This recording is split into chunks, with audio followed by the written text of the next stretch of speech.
Ayun sa'yo.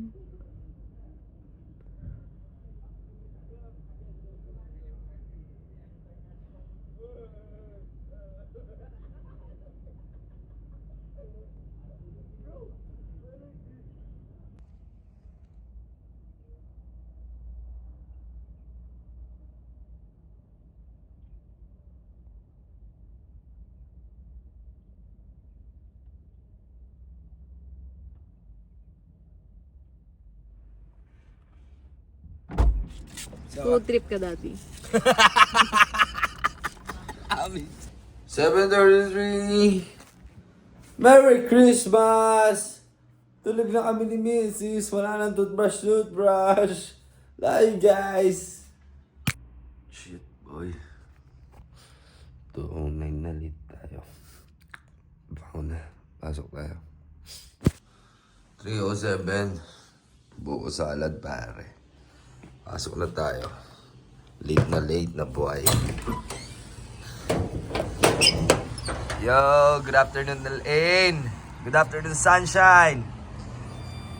And syempre, good afternoon, La Humilde. And welcome sa ating day 53. Tama ba? Yes, it's our day 53, mga tol. Maligayang Pasko pa rin. Whew. Grabe, late tayo. Nagka-hangover tayo. Kaya naman to si Kev. Bahala na, pasok na tayong trabaho. Let's go! Ayan, hello kay ma'am. Anong pangalan mo, ma'am? Kay Ma'am Edeline, ayan, shoutout sa mga taga Mindoro at syempre kay Sir Dan, The Pidran. Bagong followers. Yung bagong followers natin, yung mga yan. Maligayang Pasko sa inyong lahat at sa inyong pamilya. Syempre, God bless you guys. No? Dito sila ngayon sa store, bumibili ng ayan, no? iPhone 17 Pro sana all. Merry Christmas, time check. 7:05, kainin ko na to, buhay. Sarap, pare, oh.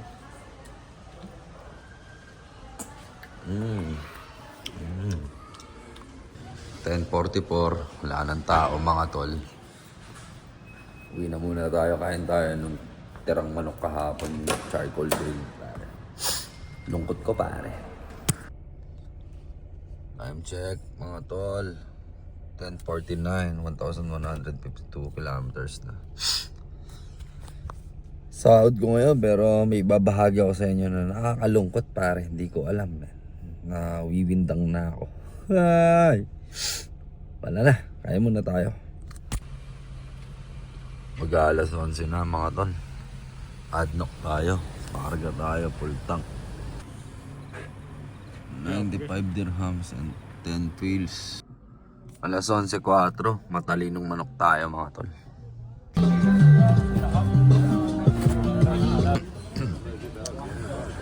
Potato bonda, egg bonda, chicken square. Sarap po.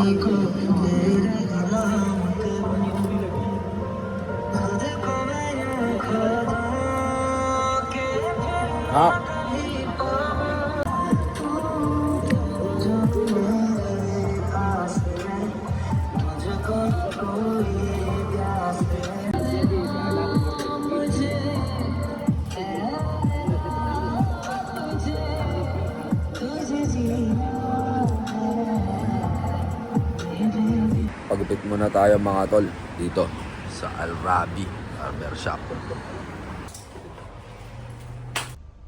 12:58. Papa dyan, si Mrs. ko stress. Sawa ba't stress ka? Wala. 1:27.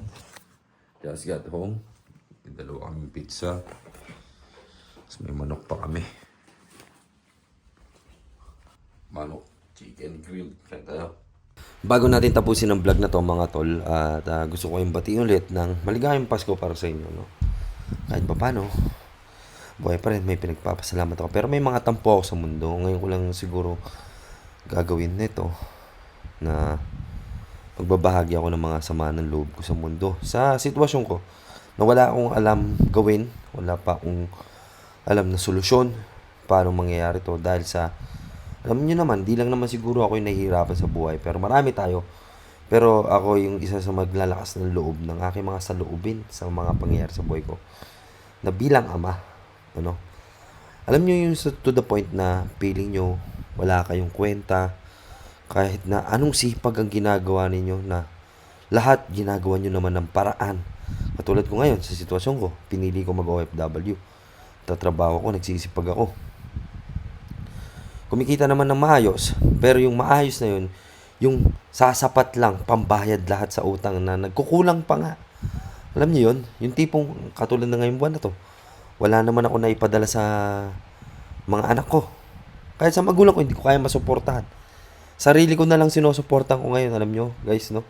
Baon na baon ako sa utang din dito kasi may binabayaran ng kotse, may binabayaran ng utang sa bangko dito. At yung inutang ko sa bangko, hindi ko naman winaldas yun eh. Pinantulong ko rin sa pamilya ko. 'Di ba? Para makapag-provide. 'Di ba? Mabigyan naman din sila ng kahit pansamantalang kaligayahan nung inutang ko 'yun. Yung sumasakit lang yung loob ko na ngayon sa oras na 'to, na gusto kong magpadala pero wala akong maipadala. Alam niyo 'yun, yung para ako nagtatrabaho para sa wala. At ang nakakainis pa doon, mga tol, parang walang lahat na sa isa yung mga sakripisyong ginawa ko. Kaya, napapaisip ako eh. Sabi ko, hindi katulad ng panahon nung naging milyonaryo ako, kahit papano, gumagawa ako ng illegal. Alam niyo yun? Yung, kaya ako nag-weedman ng Pilipinas, di ba? Hindi ako magpapaka-plastic. Sa mundong ito, alam niyo gusto niyo magkapera, hindi ko kayo hinihikayat pero talagang delikado. Ano? Gusto niyo yumaman, kailangan may gulang. Hindi tayo pwede yung yung ganito. Pinangatawanan ko maging mahusay na tao, maging mabuting tao, at diretso lang sa trabaho, hindi nalalamang ng tao. Sabi nila, para maging successful ka, para magtagumpay ka, kailangan mong straight ka lang sa paniniwalang maayos. Pare, doon ko na-realize, no? Hindi ko alam kung mali ako. I-correct nyo na lang ako. Lahat ng mundo, napasukan ko. Mula sa illegal hanggang sa legal. Pare, ang hirap lumaban ng patas, pare. Walang patutunguhan, nagugutom pamilya ko. Kaya hindi ko masisisi mga taong nagsakripisyo at mga naging milyonaryo. Saludo ako sa inyo. At pinanindigan ninyo. At kung saan man kayo ngayon sa mga estado ninyo na nag-illegal, saludo ako, hands up ako sa inyo. Hindi ko kayo hinuhusgahan dahil binigyan nyo ng magandang buhay ang mga pamilya ninyo. Samantalang ako, hindi ako na-appreciate ng mga pamilya ko noon. Oo, sabihin na natin, nakulong ako. Nakawala ako sa kulungan. Pero, yung kaya kong i-provide sana kung may full support lang, alam niyo yung kahit illegalista ako, kahit masama ako sa tingin ng tao, kahit na ako na yung pinakadugyot na tao, kung kaya ko naman i-provide lahat ng pangangailangan ng pamilya ko, gagawin ko. Sa ngayon na ano nakukuha ko, natatanggap ko? Sakit ng ulo, sakit ng katawan, pagod, sisi dito, sisi dyan.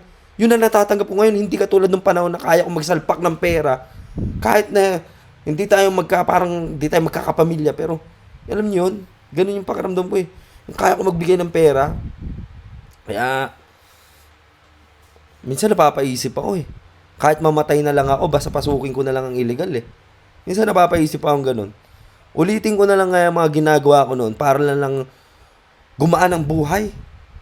Tignan nyo nga yung mga magnanakaw natin sa gobyerno, di ba?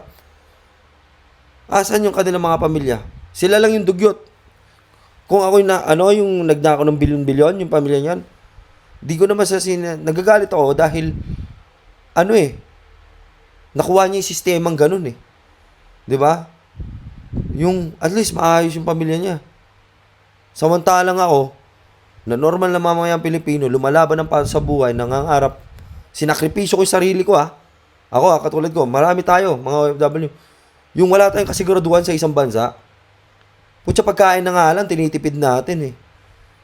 Puro buraot na nga lang. Alam nyo, sa totoo lang, nakikita nyo mga pizza ko, ganon. Buraot lang yun sa shop kung saan nagtatrabaho asawa ko eh. Nakakaumay din. Yung minsan, mga pinapakita ko masarap, bigay lang ng customer ko yun eh. Nag-aabot eh. Pero yung akong maglalabas ng pera ko, pahirapan pa yan, Brad. Alam niyo yun? Hindi ko alam saan ako nagkulang, pare. Pinilit ko magbago. Pinilit ko lumayo sa Pilipinas sa isang magulong sistema. Pero sa pagtako sa pagiging mabuting tao, ngayon ko nare-realize, ang hirap ng buhay, pare.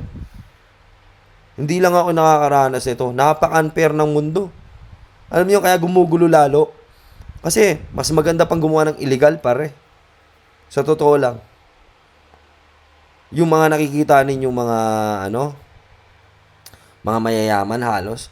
Tol, sa level ng mga mayayaman, konti lang ang diretso dyan. Halos lahat yan may dungis.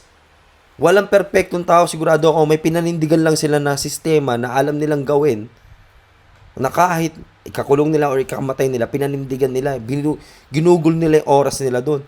Mairaos lang ang kanilang pangarap. Kaya ako hindi ko alam anong papasukin ko, tatahakin ko ulit eh.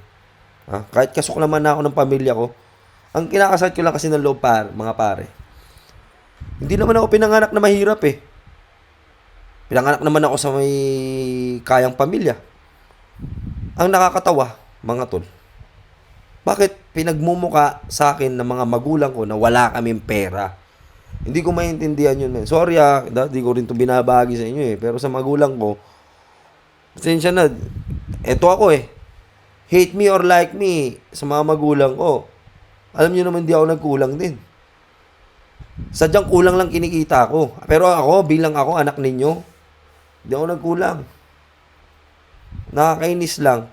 Bakit kasi sinasabi ninyo, wala tayong pera.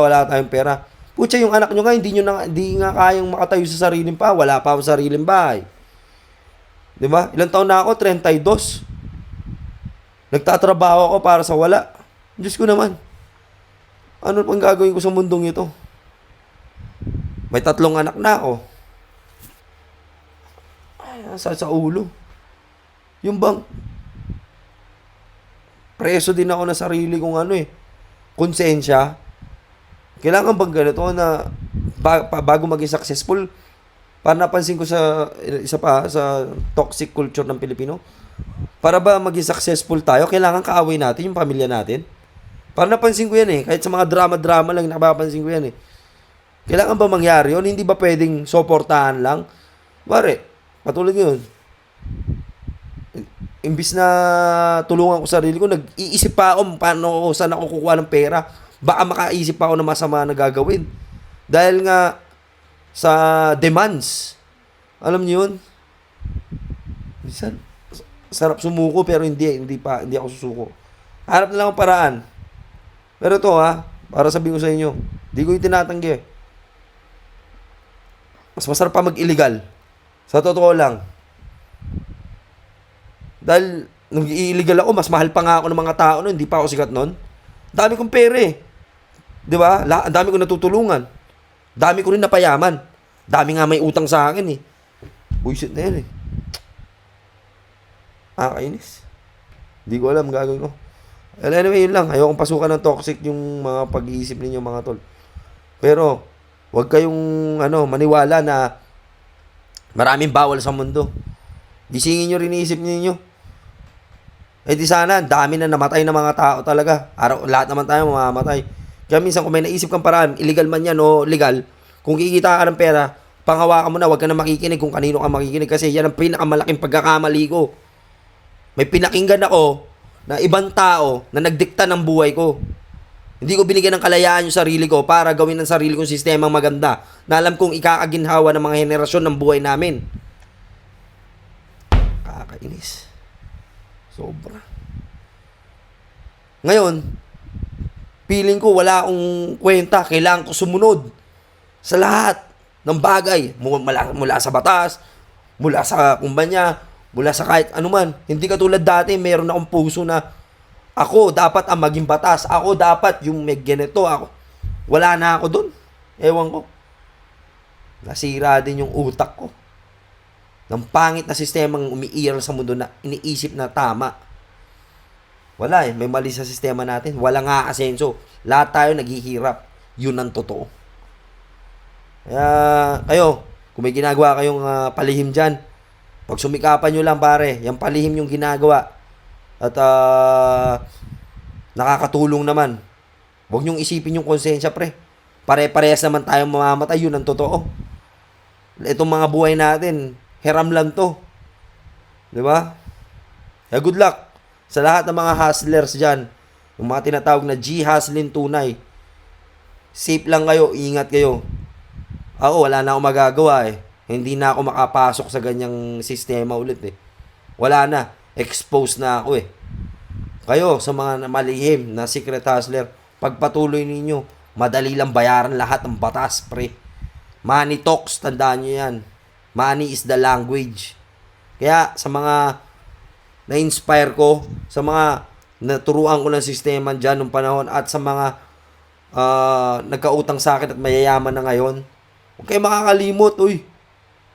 Ginawa nyo ako sacrificial lamb, mga buisit kayo. Buisit talaga. Alam mo yun, asawa, naging sacrificial lamb ako. Ha?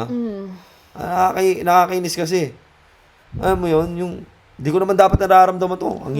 Ang hirap magpaka-seryoso sa buhay na, yung ano ka lang, santo, pinaplastic ko sarili ko, hindi naman ako sa ganitong level eh. Sa level ako dapat ng mga mala Pablo Escobar, ganun eh. Buisit, hindi ko na kayang gawin yun. Hindi na ako pwede kasi exposed na ako masyado. Pero kung susuportahan ako ulit ng mga tao, kutsa, kahit yung buong utang ng Pilipinas, kaya akong bayaran eh. Kung ako magsisistema talaga ng marijuana dyan eh. Wala eh, kanya-kanya kayong hassle eh. Walang magtiwala eh, pati mga politician eh. Gusto nila, pansarili, hindi yung pambansa eh. Ako lang sisistema din ng marijuana dyan sa Pilipinas. Ewan ko lang. Lahat ng utang natin bayad. Dali-dali sistemahin niya. Siya, yun lang. Tatampo na ako sa buhay ko, asawa. Pero buti na lang, nandiyan ka. Oh, yung mga smile mong pambuwang eh. Yan yung mga gusto ko. Oh, tatawa siya oh. Hindi, alam mo asawa ko. Kahit ganito, nag-rant out lang ako. Pero, sa araw-araw naman ang ginawa ng Diyos. Nandiyan ka kasi. Alam mo, tumitibay ako, lumalakas yung loob ko. Na kahit na normal na empleyado lang ako. Alam ko, hindi na ako yung dating ako na agresibo. Ako na lang yung tuta-tuta ngayon. Kinakain ko yun. Yung pride, nilayo ko. Kahit alam ko na mas malahigit pa ako dun. Kasi, andyan ka na eh. Kailangan ko lang, safe lang tayo. Tsaka masasaktan din kasi kayo kapag gumawa man ako ng mga, baka hindi nyo arok, di ba? Yung hindi nyo kamalayan na tinatawag. Kasi kaya ko madungisan, kayo hindi nyo eh. Kaya ko talaga magdungis para sa pamilya. Pero, ayun. Kaya, sana, sa lahat din ng mga may mga kamag-anak na OFW hindi kami walking ATM. Para lang maintindihan ninyo. May mga pakiramdam din kami. Napapagod din kami. Nauubusan din kami. Isipin nyo kami, wala sumasalo sa amin dito. Ang dami namin tinatakbuhan dito mga utang. Para lang maibigay kung ano man kaya naming ibigay dyan para sa inyo. Kaya kahit kanino na mga may kamag-anak na OFW, huwag nyong isipin na hingi dito, hingi dyan. Eto pa, shout out sa mga dati kong nabibigyan ng pera. At ngayon ko lang natatanggihan mga kamakilan lang. Akala nyo ganun lang kadali ang pera. Ha? Kung kayo dyan nahihirapan ka, ako rin, tao din ako. Ha? Mahiya naman din kayo. Tsaka sa mga may utang. Yung mga may utang sa akin, matuto kayong umutang sa bangko. Bayaran nyo naman ako. Buisit kayo. Ako umutang ako sa bangko para matulungan kayo, tapos ako hindi nyo ako mabayaran. Diyos ko. Kaya ang hirap magtiwala sa mga tao eh. Kaya talaga, minsan talaga napapaisip ako eh. Talaga magne-negosyo talaga ako ng kakaiba na naman eh. Pagkaan talaga eh. Yaman na. Yun lang. So doon na nagtatapos ang ating day 53. Nagreklamo lang ako sa buhay, pero bukas trabaho pa rin ako. Para sabihin ko lang, napapagod lang ako. Pero hindi ko kayo hinihikayat na gumawa ng masama. Pero kung sa inyo, kaya ng konsensya ninyo, tandaan nyo, basta kaya ng konsensya ninyo, kilala nyo yung pagkatao nyo, hindi yun masama para sa'yo. Kung nakakabuti sa takbo ng buhay mo, gawin mo. Ganun lang yun. Lagi mong tatandaan niya, huwag kang panghihinaan. Kunwari, sinabi ng kahit tatay mo pa yan, kahit nanay mo pa yan, nagsabi, pero nakakatulong ka at gumaganda at gumagaan ang buhay ng inyong pamilya, kahit nakakatakot ang ginagawa mo, basta alam mo sa sarili mo, kaya mong dibdibin yun at hindi ka natatakot, pagpatuloy mo. Dahil 3 yapak na lang, andyan ka na sa patutunguhan mong pangarap. Maniwala ka. Walang malinis na mayaman. Tandaan nyo yan, lahat may gulang, pre. Kasi danas ko naging mayaman, pre. Ginulangan ko rin yung sistema ngayon. Expose kasi ako. Madali akong, pinpoint. O, nanggugulang na to, yung ganun. Pero ako, sa mga gustong yumaman, balatuan nyo ako, sige, bubulungan ko kayo. Paano manggulang sa sistema. So, peace out. Thank you for watching my day 53. Ingat kayo palagi. This is Billy Jack Sanchez. You wanna know why? Saying, don't hate, spread love, and educate, and let love seize the day. Peace out.